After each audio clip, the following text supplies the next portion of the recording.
इस कहानी की लेखिका है सोनिया सैनी। पिछले 4 साल में ये तीसरा ट्रांसफर था। पापा के साथ हम पांचों, हम 4 भाई बहन और माँ भी बार बार इस तरह सामान लेकर यहाँ से वहाँ भागते परेशान हो चुके थे। सबसे ज्यादा दिक्कत आती थी बार बार स्कूल बदलने में, नया माहौल, नए लोग। जब तक हम थोड़ा संतुलित हो पाते, पापा एक नई जगह जाने का आदेश सुना देते। इस बार पापा का तबादला शहर से दूर एक छोटी सी पहाड़ी पर बसे गांव में हुआ था। हम चारों का मुंह लटका हुआ था। एक तो गांव, वो भी इतना पिछड़ा हुआ, न ढंग का स्कूल होगा न रहने की जगह। ऊपर से हमारे बड़े परिवार का छोटे मोटे मकान में गुजारा भी नहीं था। पापा ने बताया कि रहने के लिए डाक विभाग की ओर से एक पुराना बंगला तैयार कर दिया गया है, कोई दिक्कत नहीं आएगी। भारी मन से हमने अपना शहर वाला मकान छोड़ा और पहाड़ी के लिए निकल पड़े। हम 4 भाई बहनों में सबसे बड़ा मैं, रवि, फिर मुझसे छोटा सचिन, फिर हमारी 2 छोटी बहनें, एक विनी जो 14 साल की थी और सबसे छोटी सोनी थी। विनी चारों भाई बहनों में सबसे ज्यादा चंचल और खिलंदा स्वभाव की थी। हर समय हंसना, मुस्कुराना, खेलना, कूदना, सबको परेशान करना, यही उसकी दिनचर्या थी। हम नए बंगले में पहुंच चुके थे। बंगला हमारे अंदाजे से कहीं गुना बड़ा था। बंगले का एक भाग हमारे रहने के लिए साफ किया गया था, बाकी लगभग आधे भाग में कहीं ताले जड़े थे तो कहीं भयंकर टूट फूट मची थी। कहीं कहीं दरवाजे पर सांकल लगाकर छोड़ा गया था। हम बंगले को घूम घूम कर देख ही रहे थे कि एक बूढ़ी महिला लाठी टिकाते आ गई। उन्होंने बताया कि उनके पुरखे भी इसी हवेली की देख रेख करते थे। वो अपने माता पिता की इकलौती संतान थी। शादी के कुछ समय बाद ही उसके पति का देहांत हो गया तो वो वापस अपने मायके आ गई और इसी हवेली की देखरेख करने लगी। माई लगभग 75 साल की बूढ़ी महिला थी। हमारे परिवार को देखकर उन्होंने मेरी दोनों छोटी चुलबुली बहनों के सर पर प्रेम से हाथ फेर कर कहा, अल्लाह हाफिज। आप मुस्लिम हैं? माँ ने कुछ अजीब से भाव चेहरे पर लाकर कहा, जी मैडम, एक बात का ख्याल रखिएगा, बच्चियाँ बंगले के दूसरे हिस्से में ना जाने पाए। बच्चियों से मतलब क्या है आपका? मेरा मतलब बच्चे या बड़े कोई भी बंगले के दूसरे भाग में ना जाने पाए। जितना हिस्सा साफ किया है उतना ही भाग इस्तेमाल में लाए, समझे? लेकिन क्यों, ऐसा क्या है वहाँ? कुछ नहीं, बस बरसों से खाली पड़ा है और अधिकतर हिस्सा टूटा फूटा है। कोई दुर्घटना ना हो जाए इसीलिए एहतियातन कह दिया बस, बाकी जैसा आप लोगों की मर्जी। वो अपनी लाठी टेक कर जाने लगी। आप इस बंगले में नहीं रहती हैं? माँ ने हैरानी से पूछा। नहीं, मैं तो पास ही में बनी छोटी सी बस्ती में रहती हूँ, यहाँ से ज्यादा दूर नहीं है। अगर कभी कोई जरूरत हो तो बुला लीजिएगा। हम लोग घूम घूम कर पूरे घर का मुआयना करने लगे। पापा और माँ घर का सामान सही करने में व्यस्त हो गए। इतनी बड़ी हवेली में तकरीबन 20 कमरे थे, जिसमें से लगभग 10 कमरे बंद थे या जर्जर हालत में थे। बाकी के 10 कमरों में से 4 तो हमने अपने लिए पसंद कर लिए थे। बाकी बचे कमरों में सामान लगाने के बाद भी 2 कमरे बचे ही थे। ये बचे 2 कमरे मेरी दोनों शैतान बहनों के खेलने का मैदान बन चुके थे। हमारा दाखिला गांव के ही स्कूल में करा दिया गया था। पापा को मिली सरकारी गाड़ी से हम जब तक आसपास के सुंदर दृश्य देखने निकल जाते थे। पहाड़ी इलाके बेहद खूबसूरत होते हैं। पहाड़ों में प्राकृतिक सुंदरता के अतिरिक्त एक और चीज बहुत प्रसिद्ध होती है, वो है यहाँ के काले जादू और भूत प्रेत की कहानियाँ। मेरे सहपाठी अक्सर मुझे यहाँ वहाँ के भूतिया किस्से सुनाकर डराते रहते थे। मैं भी घर आकर अपने छोटे भाई बहनों को डराने के उद्देश्य से वो कहानियाँ और भी मिर्च मसाला लगाकर सुनाता। जब वो तीनों अक्सर डर से रोने लगते तो मुझे अपनी जीत का एहसास होता और मेरे चेहरे पर मुस्कान खिल जाती। हमें यहाँ आए अभी कुछ ही दिन हुए थे। मैं छोटे भाई सचिन के साथ क्रिकेट खेल रहा था। मुझसे तीनों बच्चों का ख्याल रखने का बोलकर माँ काम निपटाकर निश्चिंत होकर सोने चली गई थी। दोनों छोटी बहनें भी खाली पड़े कमरों में धमाचौकड़ी मचा रही थी। जाने क्या हुआ, अचानक एक तेज चीख की आवाज सुनाई पड़ी। मैं और सचिन बैट बॉल वहीं फेंक कर तेजी से अंदर की ओर भागे।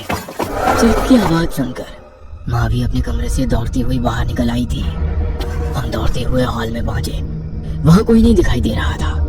सोनी के रोने की लगातार आवाजें आ रही थी। मुझे समझते देर ना लगी कि सोनी की रोने की आवाज हवेली की दूसरी भाग से आ रही है। मैंने सचिन का हाथ पकड़ा और दौड़ते हुए हवेली के वर्जित भाग में घुस गया। हर तरफ मकड़ी के जाले और धूल का अंबार लगा हुआ था।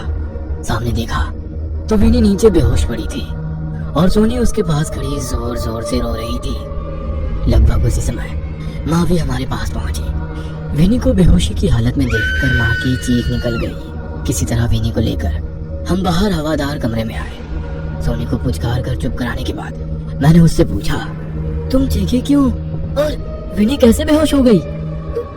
भैया, मैं नहीं चीखी। मैं तो विनी को खोजती हुई बाहर हॉल में गई थी। वो शायद अंदर वाले कमरे में छिपने गई थी। उसकी चीख की आवाज सुनकर मैं भाग कर आई तो वो ऐसे नीचे पड़ी हुई थी। सोनी ने सुबकते हुए बताया। माँ विनी को देखकर रोने लगी थी। मेरी हालत भी खराब हुई जा रही थी। माँ को संभालूं, सोनी को संभालूं या फिर बेहोश पड़ी विनी को देखूं। सचिन दौड़कर 2 गिलास पानी लिया। एक गिलास माँ को थमाकर दूसरे से विनी के चेहरे पर छींटे मारे तो वो धीरे धीरे होश में आने लगी। विनी को कुशल मंगल देखकर माँ और सोनी का रोना थम गया था। माँ ने प्यार से विनी के सर पर हाथ रखकर पूछा, क्या हुआ बेटा, तुम बेहोश कैसे हो गई? मैं छिपने के लिए जगह ढूंढ रही थी। वहाँ उस कमरे के दरवाजे पर साकल बंद थी और उस पर रक्षा सूत्र बंधा हुआ था। मैंने उसे खोलकर कमरे में जैसे ही प्रवेश किया, वहाँ सब धुआं धुआं सा दिखने लगा। कुछ अजीब सी महक आ रही थी। वहीं से मैंने बाहर निकलने की कोशिश की तो लगा जैसे बाहर आने का रास्ता ही खो गया है। मुझे बहुत डर लग रहा था, इसीलिए मैं डर के मारे चीख पड़ी। उसके बाद मुझे नहीं पता मैं यहाँ कैसे आई। विनी ने पानी पीते हुए बताया। मतलब तुम कमरे के अंदर थी तो बाहर?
लेकिन ये सिलसिला अंतहीन हो गया। विनी अब कम ही बात करती थी। ज्यादातर समय वो अपने कमरे में ही बिताती थी।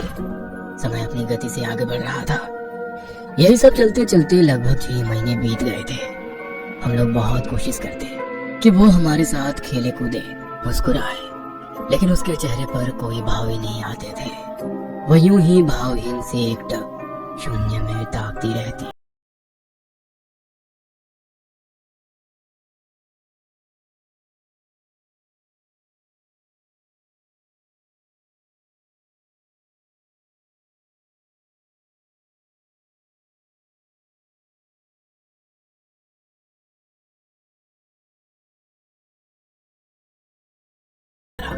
मिठाई का डिब्बा पकड़ा दिया। अरे मेरी पदोन्नति हो गई है, तनख्वाह भी बढ़ेगी और अगले 4 साल तक कहीं भागना भी नहीं पड़ेगा। पापा ने खुश होकर कहा। प्रमोशन की खबर ने हम सबके चेहरे पर मुस्कान ला दी थी। पापा विनी को मिठाई खिलाने लगे तो विनी पापा का हाथ झटक कर अंदर भाग गई। पापा के प्रमोशन होने के बाद अब घर में पैसों की कोई दिक्कत नहीं थी। नई पोस्ट पर पापा की अच्छी खासी ऊपरी कमाई होने लगी। घर का माहौल बदलने लगा था। सुंदर पर्दे, महंगे कपड़े, बढ़िया साजो सामान हमारे घर की रौनक बढ़ाने लगा था। सब कुछ हमारी उम्मीद से कहीं ज्यादा अच्छा चल रहा था। इतना कि कहीं ना कहीं इस चमक धमक में हम विनी के व्यवहार को नजरअंदाज करने लगे। धीरे धीरे साल बीतने को आया था। मेरी प्यारी सी चुलबुली बहन अब एक गंभीर सी लड़की बन गई थी। स्कूल में भी उसका प्रदर्शन खराब होता जा रहा था। किसी तरह समझाने बुझाने पर उसने परीक्षा तो दे दी, लेकिन अगले साल उसने स्कूल जाने से साफ मना कर दिया। 1 साल के भीतर ही उसकी शारीरिक और मानसिक स्थिति में बहुत परिवर्तन आ गया था। वो छोटी बच्ची अब एक परिपक्व सी लड़की नजर आने लगी थी। मेरा दाखिला भी कॉलेज में हो गया था। मैं देर रात तक जागकर अपने असाइनमेंट बनाता था। उस रोज रात में पढ़ते पढ़ते मैं काफी देर तक जाग रहा था। अचानक मुझे किसी के फुसफुसाकर बात करने की आवाज सुनाई दी। आवाज मर्दानी थी। मैं कुछ शंकित सा हो उठा। धीमे धीमे सदे हुए कदमों से मैं हॉल में पहुंचा तो आभास हुआ कि आवाज विनी के कमरे से ही आ रही है। मैंने चुपके से झांक कर विनी के कमरे में देखा तो वो एक दीवार की ओर मुड़ करके फुसफुसाते हुए कुछ बात कर रही थी। कमरे में विनी के अलावा कोई नहीं था और सबसे ज्यादा मुझे उसकी आवाज विचलित कर रही थी। दिन भर एक शब्द मुंह से ना निकालने वाली लड़की आधी रात को दीवारों से मर्दाना आवाज में बात कर रही थी। किसी तरह मैंने अपनी चीख को गले में ही दबाकर वहां से निकलना उचित समझा। रात काफी हो चुकी थी। मैंने फिलहाल किसी को भी जगाना ठीक नहीं समझा। उस रात मैंने कैसे करके एक एक पल बिताया मैं शब्दों में बयान नहीं कर सकता। सुबह होते ही मैंने मम्मी पापा को सारी बात बताई। माँ किसी अनहोनी की आशंका से कांप उठी थी। माँ और पापा चुपचाप किसी तांत्रिक या ओझा की खोज करने लगे।